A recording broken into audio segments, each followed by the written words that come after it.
Hello students of class 8, we will study the chapter Decline of Mughals and Rise of Regional Powers. So you are going to understand the causes and effects of the decline of Mughal Empire. So student, इस chapter को पढ़ने के बाद आप identify कर पाओगे कि किन कारणों से मुगल एम्पायर जो है डिक्लाइन हुआ और मुगल एम्पायर के डिक्लाइन होने से कौन कौन सी रीजनल पावर्स थी जो राइज हुई। The decline of Mughal Empire is marked with the transition from medieval to modern period in Indian history. तो हमारी जो medieval history है, from the rise of Christianity and Islam to the 18th century, इस history को हम medieval history बोलते हैं और इसके बाद की जो हिस्ट्री हम पढ़ने वाले हैं आगे वो हमारी मॉडर्न हिस्ट्री है। तो मुगल एम्पायर के डिक्लाइन के साथ ही मेडिवल हिस्ट्री भी हमारी खत्म हो रही है और इसके बाद की जो हिस्ट्री होगी वो मॉडर्न हिस्ट्री होगी। तो इसके मुगल एम्पायर के डिक्लाइन के बहुत सारे कारण हैं और इसके साथ ही बहुत सारी रीजनल पावर्स जो छोटी छोटी रियासतें थी पूरे इंडिया में वो भी आगे राइज करने लगी, एमर्ज करने लगी।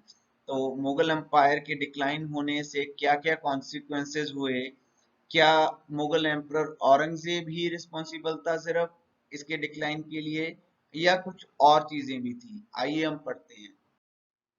So, talking about the causes of the decline of Mughal Empire, the first cause was economic cause. Economic cause मतलब पैसे के साथ संबंधित कारण क्या था।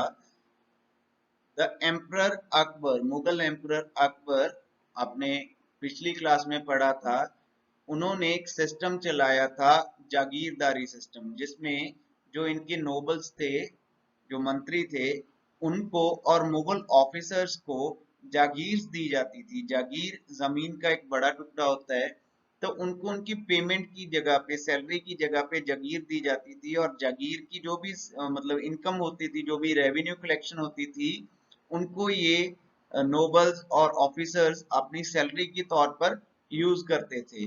और इसी वजह से जो नोबल्स थे वो एक दूसरे के साथ लड़ाई झगड़ा करने लगे ज्यादा प्रॉफिटेबल जागीर के लिए। जो जागीर ज्यादा उपजाऊ थी, ज्यादा फर्टाइल थी, उन जमीनों के लिए लड़ाइयां होने लगी नोबल्स में ही।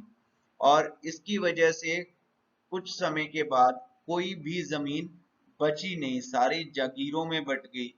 उल्टा हुआ कि ये कि जो जमीन खुद एम्परर ने अपने लिए रखी थी, जो डायरेक्टली एम्परर के कंट्रोल में थी, उसको भी ट्रांसफॉर्म करना पड़ा जागीरों में ताकि नोबल्स को दी जा सके।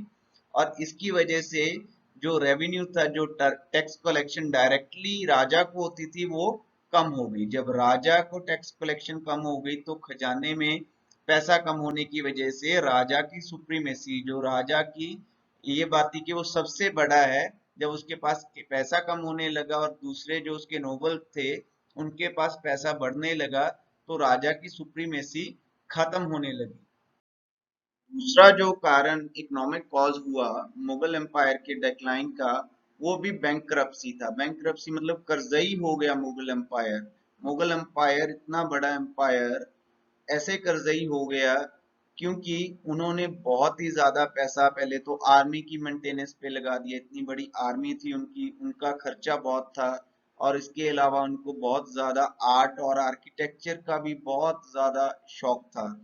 बहुत सारी बड़ी बड़ी बिल्डिंग्स, लाल किला, ताजमहल जैसी मुगल एम्परर्स ने बनवाई। तो ये सारी चीजों पे इतना ज्यादा खर्चा हो गया कि रॉयल ट्रेजरी, जो शाही खजाना था, वो खाली हो गया। और यही नहीं, इसके अलावा औरंगजेब थे जो, उनका डेक्कन कैंपेन में बहुत ज्यादा खर्चा पड़ गया, बहुत ज्यादा एक्सपेंसिव पड़ा इनके लिए डेक्कन कैंपेन। जब इन्होंने डेक्कन के जो टेरिटरीज थी उन पे अटैक किए तो पूरी की पूरी जो ट्रेजरी थी वो सारी ड्रेन हो गई, पूरी वेल्थ ड्रेन हो गई इनके एम्पायर की। One more reason behind the decline of Mughal empire was a political cause. एक राजनीतिक कारण भी था मुगल एम्पायर के डिक्लाइन का, क्योंकि यहाँ पर मनसबदारी सिस्टम और जागीरदारी सिस्टम था, जिसमें मनसबदार या नोबल जो जागीर होल्ड करते थे, उन्होंने मिलिट्री ट्रूप्स, एक अपनी अपनी मिलिट्री मेंटेन करनी होती थी एम्परर के लिए, कि जब भी एम्परर को जरूरत पड़े तो ये मनसबदार अपनी मिलिट्री, अपनी आर्मी एम्परर को देंगे। लेकिन जैसे जैसे मनसब बढ़ते गए, मनसबदार ज्यादा होते गए, तो जागीर छोटी होती गई, जिसकी वजह से जो नोबल थे वो इनएफिशिएंट हो गए, उनके पास उतना मेंटेन नहीं कर पाए वो अपनी आर्मीज, जिसकी वजह से मुगल एम्पायर की जो पावर थी वो कम हो गई, इनकी स्ट्रेंथ भी कम हो गई। और फॉरेन इन्वेजन बहुत ज्यादा होने लगी। फॉरेन इन्वेजन, नादिर शाह ने अटैक किया, ईरान का जो किंग था। अहमद शाह अब्दाली जो अफगानिस्तान का रूलर था, उसने भी मुगल एम्पायर पे इंडिया में कई बार अटैक किया, जिससे बहुत ज्यादा कमजोर हो गया मुगल एम्पायर। और औरंगजेब की जब डेथ हो गई, उसके जो सक्सेसर्स थे वो तो आपस में ही मतलब लड़ने लगे तख्त के लिए, राजा बनने के लिए, बादशाह बनने के लिए। ये जो फाइट थी ये बहुत ज्यादा एक्सपेंसिव थी, क्योंकि देखिए अब औरंगजेब के जो सक्सेसर्स थे वो उसी के बेटे भाई भतीजे थे, और उनके आगे भी ऐसे ही थे। तो होता क्या था, कुछ नोबल एक की तरफ हो जाते थे, कुछ नोबल दूसरे की तरफ हो जाते थे, और वो खुद में ही लड़ते थे, वो खजाना खाली करते थे, लूटपाट मच गई आपस में। तो ये भी एक कारण था जिसकी वजह से मुगल एम्पायर डिक्लाइन हुआ। और कुछ हिस्टोरियंस मानते हैं कि जो औरंगजेब की पॉलिसीज थी वो सबसे ज्यादा रिस्पॉन्सिबल हैं इस एम्पायर के डिक्लाइन के लिए। ये माना जाता है कि जो औरंगजेब है बहुत ज्यादा इंटॉलरेंट है, इंटॉलरेंट था, मतलब इंटॉलरेंट कैसे, वो किसी भी और धर्म को, किसी भी और रिलीजन को नहीं मानता था, नहीं रहने देना चाहता था अपने रियासत में। वो सोचता था कि जो सिख हैं, राजपूत हैं, मराठास हैं, जट्स हैं, हिंदूज हैं, ये सारे ही इस्लाम को अपना लें, इस्लाम धर्म को मान लें। लेकिन इससे जो सिख थे, राजपूत थे, मराठा थे, जट्स थे, वो सारे ही अनहैप्पी थे, वो सारे ही नाराज थे। इससे पहले के जो बादशाह हुए हैं, चाहे वो अकबर हो, जहांगीर हो, शाहजहां हो, उन्होंने सभी ने हिंदूज को और दूसरे धर्मों के लोगों को अपने कोर्ट में भी, अपनी आर्मी में भी अच्छे ओहदों पर रखा है, और सभी को एक फ्रेंडली रिलेशन में बांध कर रखा था। लेकिन औरंगजेब इनटॉलरेंट था इन सभी रिलीजन्स के लिए। ये एक बहुत बड़ा कारण माना जाता है, रिलीजियस कारण माना जाता है डिक्लाइन ऑफ मुगल एम्पायर के लिए। और औरंगजेब के जो सक्सेसर थे वो सक्सेसफुली रूल ही नहीं कर पाए। जो प्रोविंशियल गवर्नर्स थे, जिनके पास प्रोविंसेस थी, जगीर थी, वो नोबल्स इस चीज का फायदा उठाकर उन्होंने अपने जो जागीर थी उनके पास, या मनसब थी किसी मनसबदार के पास, उन्होंने खुद को इंडिपेंडेंट डिक्लेयर कर दिया, और अपनी मनसब को, अपनी जागीर को अपनी किंगडम, अपनी रियासत बताने लगे, और मुगल टेरिटरी को अपने से अलग कर दिया, जिसकी वजह से मुगल टेरिटरी छोटी होती गई। और इसी के साथ एक नई पावर इंडिया में आ गई, दैट वाज ब्रिटिश। ब्रिटिश बहुत ही तेजी से बढ़ रही थी पावर इंडिया में, और फाइनली उन्होंने कंप्लीटली मुगल एम्पायर को डिक्लाइन कर दिया। Effects of the decline of Mughal empire. Mughal empire के डिक्लाइन से क्या क्या असर हुए, जब मुगल एम्पायर डिक्लाइन हो गया उसके बाद क्या हुआ। बहुत सारी ऐसी छोटी पावर्स थी, छोटी किंगडम थी, जो मुगल एम्पायर के होते हुए ज्यादा बड़ी नहीं हो पाई। लेकिन जब मुगल एम्पायर का डिक्लाइन हो गया तो ये जो छोटी रीजनल किंगडम थी ये राइज करने लगी, बड़ी होने लगी। जैसे सिख्स हो गए, मराठास हो गए, या राजपूत हो गए। इनमें से सबसे इम्पोर्टेंट थे मराठास। मराठास एक बड़ी रीजनल पावर बन गई। इनके कुछ नोटेबल रूलर्स के नाम आपने सुने होंगे, जैसे Shahu, who was the grandson of Shivaji, Shivaji the founder, ये फाउंडर थे मराठा राज, शुरू शिवाजी ने ही किया था। और Balaji Vishwanath Bajirao one, Balaji Bajirao. Maratha rulers appointed their Peshwa और prime minister as the leader of Maratha state while they remained as nominal head. Maratha ruler Shahu appointed Balaji Vishwanath as as prime minister. या मराठास में क्या इनका रूल था, ये अपना एक प्राइम मिनिस्टर बनाते थे, और जो प्राइम मिनिस्टर होता था वो मेन हेड होता था, उसको पेशवा भी बोलते थे। वो पूरी अपनी, इनकी जो प्रोविंस होती थी, जो इनकी टेरिटरी होती थी, उसको कंट्रोल करता था राजा की तरह, वो ही राज करता था। लेकिन जो असली राजा होता था, जो किंग होता था असली, वो एक तरफ पे एक नॉमिनल पावर लेकर बैठता था और कंट्रोल सारा इनके प्राइम मिनिस्टर के पास, पेशवा के पास होता था। Aurangzeb's campaign against Marathas in Deccan had drained the resources of Mughal Empire. After the death of Aurangzeb, Balaji Vishwanath made a deal by which Marathas could collect taxes known as Chaut and Sardesh Mukhi from Mughal provinces, mainly in Deccan. This contributed to the rising power of Marathas. Aurangzeb ने जब मराठास के ऊपर हमला किया डेक्कन में बार बार, जिसकी वजह से मैंने आपको पहले बताया कि मुगल का जो खजाना था वो खाली हो गया। जब औरंगजेब की डेथ हो गई तो बालाजी विश्वनाथ जो कि पेशवा थे शाहू जी के, उन्होंने एक डील की मुगल एम्पायर के साथ। उन्होंने डील की कि जो साउथ इंडिया के जो डेक्कन की टेरिटरीज हैं मुगल की, उनसे जितना भी टैक्स है वो मराठास कलेक्ट करेंगे, और उन टैक्सेस का नाम था चौट और सरदेश मुखी। ये दो तरह के टैक्स थे जो मुगल्स नहीं कलेक्ट करेंगे, बल्कि मुगल्स की जगह पे मराठास कलेक्ट करेंगे, जिसकी वजह से मराठास की पावर और भी ज्यादा बड़ी हो गई। Balaji Vishwanath's son Bajirao was appointed as Peshwa at a young age. He was an important general in Maratha army. He fought wars against Mughals, which greatly weakened the Mughal Empire. He helped expand Maratha kingdom into an empire and also increase the power of पेशवाज। तो बालाजी विश्वनाथ के बेटे थे जो बाजीराव, वो बहुत ही छोटी as पे, young age पे पेशवा बन गए थे बालाजी विश्वनाथ के बाद, और बहुत इंपॉर्टेंट जनरल थे वो मराठा आर्मी के। उन्होंने कई बार कई वॉर्स लड़ी मुगल्स के साथ और मुगल एम्पायर को बहुत कमजोर कर दिया। और ये जो बाजीराव थे, इन्होंने मराठा किंगडम को एक अंपायर बना दिया और पेशवा की पावर को बहुत ज्यादा बढ़ा दिया।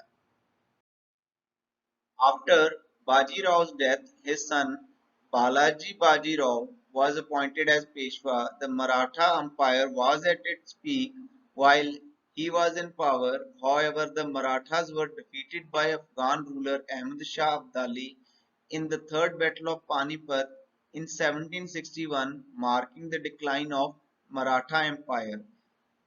बाजीराव की डेथ के बाद बालाजी बाजीराव थे जो उनके बेटे, उनको पेशवा बना दिया गया।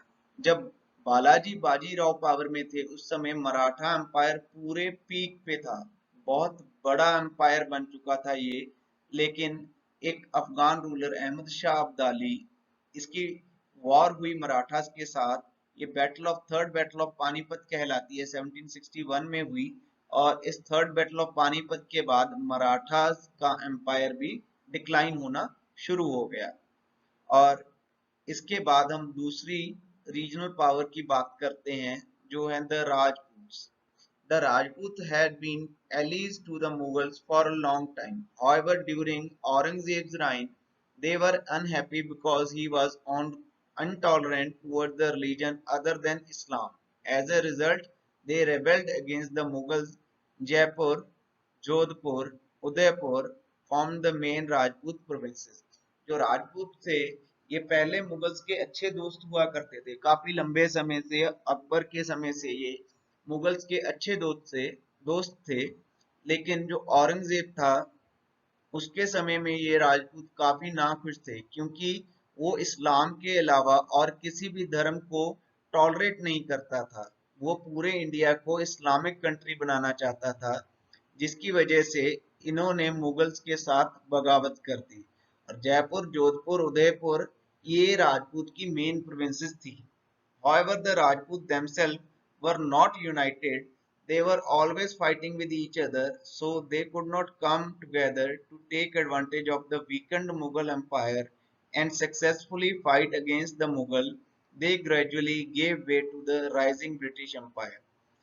क्योंकि राजपूत खुद भी एक दूसरे के साथ यूनाइटेड नहीं थे और एक दूसरे के साथ लड़ते रहते थे, इसी वजह से वो मुगल एम्पायर के डिक्लाइन होने के बावजूद भी एक अच्छी पावर नहीं बन सके।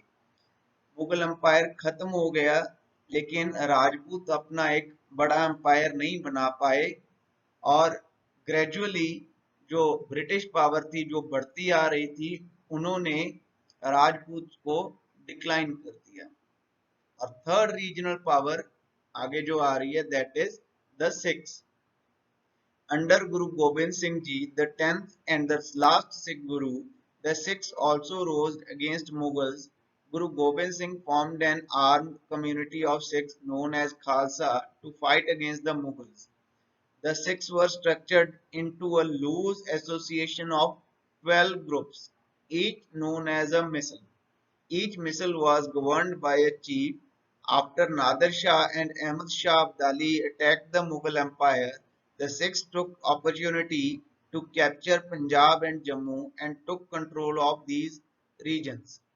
So गुरु गोबिंद सिंह जी जो सिखों के 10वें और आखिरी गुरु थे, उनकी गवर्नरशिप, उनकी कंट्रोल, उनके दिशा निर्देश के अंडर सिख एक बहुत ही बड़े सोशल ग्रुप में, कम्युनिटी में फॉर्म हो गए और गुरु गोबिंद सिंह जी ने सिखों को एक खालसा रूप दिया। खालसा एक आर्म्ड कम्युनिटी है, एक मिलिट्री कम्युनिटी के रूप में खालसा पंथ साजा गुरु गोबिंद सिंह जी ने, और सिखों को 12 अलग अलग ग्रुपों में बांट दिया। इन 12 ग्रुप्स को 12 मिसल बोला जाता है। हर एक मिसल का एक अलग से चीफ होता है, एक अलग से जथेदार होता है। और जब नादिर शाह और अहमद शाह अब्दाली ने मुगल एम्पायर पे हमला किया, तो इसी चीज का फायदा लेकर सिखों ने पंजाब और जम्मू को अपने कंट्रोल में कर लिया। Ranjit Singh, the chief of a misl, was prominent among the Sikh leaders. He also devised an effective policy for dealing with British later, which enabled the Sikh kingdom to survive even when the British rose to power. तो रणजीत सिंह, जिनको हम महाराजा रणजीत सिंह भी बोलते हैं, ये शुक्र चकिया मिसल के chief थे और सिखों में एक बहुत प्रोमिनेंट लीडर थे।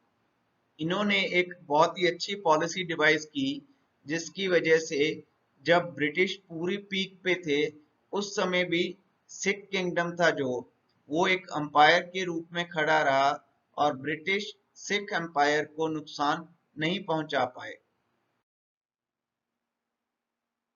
So after these three prominent regional powers, there were other regional powers also.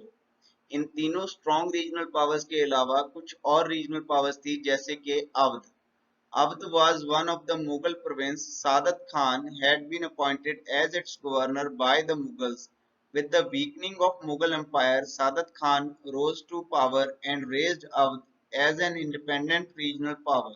Under Saadat Khan, there was economic prosperity in the region. He ensured that there was discipline, economic change, military strength. This was followed by his successor Safdar Jung and his son Shuja-ud-Daula. तो अवध जो एक Mughal province थी, मुगल के समय की एक जागीर थी, एक प्रोविंस थी, उसका जो गवर्नर था मुगलों के द्वारा लगाया गया, वो था सादत खान। जब मुगल एम्पायर कमजोर होने लगा, कमजोर पड़ने लगा, तो सादत खान उठा और उसने अवध को एक आजाद रीजनल पावर बना दिया और सादत खान के अंडर अवध ने बहुत ही ज्यादा तरक्की की और बहुत ही प्रॉस्पेरिटी हुई इस इलाके में। और इसने पूरा इंश्योर किया, पूरी कोशिश की कि जो अवध है वो मिलिट्री स्ट्रेंथ में भी और फाइनेंशियली भी इम्प्रूव करे, एक अच्छा किंगडम साबित हो। और इसके बाद जो इसके सक्सेसर थे सफदर जंग इसका बेटा और आगे उसका बेटा शुजा-उद-दौला, उन्होंने भी इसी ट्रेडिशन को आगे बढ़ाया।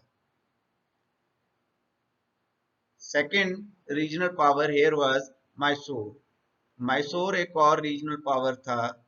The breakdown of Vijayanagar empire in 17th century led to the formation of a number of independent regional kingdoms in southern India. The most important among these was of Mysore. Mysore rose to power and was a major challenge to the Mughals and later to the British. The leaders of Mysore were Hyder Ali and his son Tipu Sultan. Under Hyder Ali, Mysore flourished. His son Tipu Sultan reorganized the government and the army. He developed trade and economy as well by making agriculture an important part of the economy. तो जब 17th century में Vijayanagar empire जो कि south India का बहुत बड़ा empire था वो टूटा, उसके बाद कई छोटे छोटे रीजनल किंगडम साउथ इंडिया में बन गए और इन छोटे छोटे रीजनल किंगडम में से एक इम्पॉर्टेंट किंगडम था मैसूर। मैसूर की पावर बढ़ी और मुगल को उन्होंने चैलेंज किया और बाद में ब्रिटिशर्स के साथ भी उन्होंने बैटल्स लड़ी और इस मैसूर के ग्रेट लीडर्स थे हैदर अली और उनका बेटा टीपू सुल्तान। हैदर अली के अंडर मैसूर बहुत ज्यादा तरक्की कर रहा था और उनके बाद उनके बेटे टीपू सुल्तान ने भी दोबारा से आर्मी को ऑर्गेनाइज किया, सरकार बनाई और अपने देश मैसूर को व्यापार में और फाइनेंशियली बहुत ऊपर ले जाना चाहा और एग्रीकल्चर को एक इम्पॉर्टेंट पार्ट बनाया मैसूर की इकोनॉमी का। Bengal was another regional kingdom of that time. उस समय की एक और रीजनल किंगडम थी Bengal. Bengal was one of the richest province of the Mughal Empire. As the authority of Mughals declined, the governor of Bengal, Murshid Quli Khan, declared independence. Bengal मुगलों के समय का सबसे अमीर सबसे रईस प्रोविंस था, लेकिन जैसे ही मुगलों की अथॉरिटी में कमी आने लगी तो बंगाल का जो गवर्नर था मुर्शिद कुली खान, उसने खुद को आजाद डिक्लेयर कर दिया। Trade was promoted under his reign. Bengal did not suffer any internal and external threat. तो मुर्शिद कुली खान के रियासत में व्यापार बहुत ज्यादा प्रमोट किया जाता था। उस समय बंगाल को कोई अंदर से या बाहर से किसी तरह का कोई खतरा नहीं था। अली वर्दी Khan was the most able of all मुर्शिद कुली खान सक्सेसर्स। मुर्शिद कुली खान के बाद जो उसके वंशज हुए उनमें से अली वर्दी खान सबसे ज्यादा कैपेबल काबिल सियासतदान माने जाते हैं। He improved trade and promoted the traders and merchants because of significant location of the region near the sea, which served as an important port for inland as well as external trade with foreign lands. उन्होंने व्यापार को बढ़ाने के लिए और व्यापारियों को promote करने के लिए बहुत सारे ट्रेडर्स और मर्चेंट्स के साथ बहुत अच्छी अच्छी एसोसिएशंस की, उनको बहुत फायदे देने चाहे क्योंकि बंगाल के पास एक अपनी लोकेशन का अपनी जगह का बहुत बड़ा बेनिफिट था।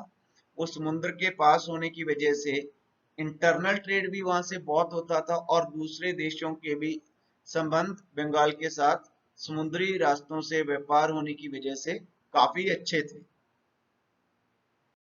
Look at this map of India. ये इंडिया का मैप आपको उस समय का अवध, मैसूर और बंगाल दिखा रहा है। ये तीनों रीजनल किंगडम थी उस समय की जब मुगल एम्पायर डिक्लाइन हो रहा था। उस समय मैसूर, अवध और बंगाल ये तीन किंगडम्स राइज कर रहे थे। तो अब हमने कई सारे कारण देख लिए मुगल एम्पायर के डिक्लाइन के और मुगल एम्पायर के डिक्लाइन होने के बाद उसके जो इफेक्ट हुए, जो असर हुए, कौन कौन सी रीजनल किंगडम राइज की वो भी देख लिए। लेकिन मोस्ट ऑफ द हिस्टोरियन अभी भी यही कहते हैं कि औरंगजेब की जो पॉलिसीज थी those were responsible for the decline of Mughal empire. तो एक बार हम औरंगजेब की पॉलिसीज भी देख लेते हैं। Aurangzeb was the sixth Mughal emperor. He took over the throne after having defeated and killed his brothers and imprisoned his father Shah Jahan. Aurangzeb जो था वो सिक्स्थ मुगल एम्परर था। उसने जो तख्त था वो अपने भाइयों को हराकर, मारकर और अपने पिता शाहजहां को कैद कर कर उनसे लिया था। Aurangzeb carried out many policies, some of which are believed to have contributed to the decline of Mughal Empire. Aurangzeb ने बहुत सारी ऐसी पॉलिसीज बनाई जिनको माना जाता है कि इन्होंने मुगल एम्पायर का पतन किया। Aurangzeb followed an expansionist policy which led the Mughal Empire to expand to a vast territory. However, some of his policies actually weakened the empire over a period of time. Aurangzeb को एक ऐसा सियासतदान माना जाता है जिसने मुगल एम्पायर को एक बहुत बड़ी टेरिटरी बना दिया।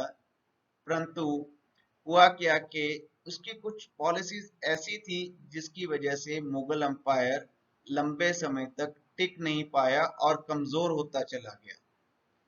Aurangzeb was known to be intolerant of other religions. He destroyed temples, imposed a poll tax on non-Muslims, and banned the playing of music in his court.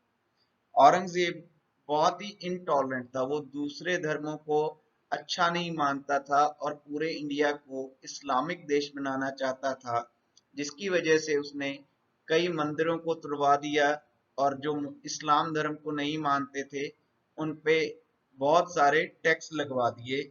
और इसके साथ साथ उसने अपने कोर्ट में म्यूजिक संगीत पर भी रोक लगवा दी। The Rajputs had been allies of Mughals and helped them by providing armies and other resources to establish their authority over different regions. जो राजपूत थे वो काफी समय थे मुगलों के दोस्त रहे हैं। औरंगजेब से जो पहले बादशाह थे वो सभी राजपूतों के साथ अच्छे संबंध रखते थे, जिसकी वजह से राजपूतों ने कई बार अपनी आर्मी अपनी फौजें मुगलों को दी थी ताकि वो दूसरी रियासतों पर अपना कब्जा कर सकें, जीत हासिल कर सकें। As Aurangzeb introduced policy which were intolerant toward other religions, it resulted in a bitter relationship with Rajputs.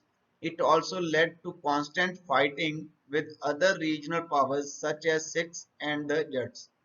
जब औरंगजेब ने कुछ ऐसी पॉलिसीज निकाली जो दूसरे धर्मों के खिलाफ थी, तो राजपूतों के साथ जो इनके संबंध पहले अच्छे हुआ करते थे उनमें कड़वाहट आ गई। इसकी वजह से जो दूसरी रीजनल पावर्स थी जो कॉन्स्टेंटली लड़ती रहती थी, सिख्स और जट्स, वो भी इनके खिलाफ हो गई। One of the major problems faced by Mughal Empire during the reign of Aurangzeb was that of economic bankruptcy. Aurangzeb के समय पे एक और बड़ी प्रॉब्लम जो मुगल एम्पायर को आई वो थी बैंक्रप्सी। कर्जई हो गया था Mughal empire. Aurangzeb had waged many wars in Deccan region which were long drawn and expensive. Aurangzeb ने डेक्कन में कई जंगें लड़ी जो कि बहुत ज्यादा लंबा समय चली, जिनकी वजह से बहुत ज्यादा खर्चा भी हो गया। It drained the royal treasury till hardly any wealth was left. और इन जंगों की वजह से जो शाही खजाना था उसमें बहुत ही कम पैसा बचा था। He also engaged in several wars with Rajput, Sikhs and Marathas. और डेक्कन के बैटल्स के अलावा भी औरंगजेब नॉर्थ इंडिया में भी राजपूतों के साथ, सिखों के साथ और मराठास के साथ कई वॉर्स लड़ता रहा। With this, students, we come to end of this chapter, decline of Mughal Empire and rise of regional powers. So kindly listen to this audio and video 2-3 times.